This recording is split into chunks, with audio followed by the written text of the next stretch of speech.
కోనసీమ జిల్లా పాచర్లపూడి బాడవ పరిధిలోని వైనతేయ నదిలో ఓ అరుదైన చేప మత్స్యకారుడి వలకు చిక్కింది. ఈ చేపను చూసిన మత్స్యకారులు ఆశ్చర్యానికి గురయ్యారు. తలపై జల్లెడలా కనిపించే ప్రత్యేక నిర్మాణం ఉండటంతో ఈ చేపను స్థానికంగా చూషా చేప లేదా బిళ్ళ చేప అని పిలుస్తారు.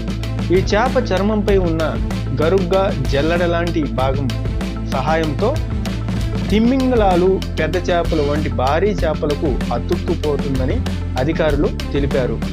పెద్ద చేపలతో పాటు ప్రయాణిస్తూ అవి తినగా మిగిలిన ఆహారాన్ని తింటూ జీవిస్తాయని సమాచారం. సాధారణంగా సముద్రాల్లో కనిపించే ఈ అరుదైన చేప నదిలో చిక్కడం విశేషంగా మారింది.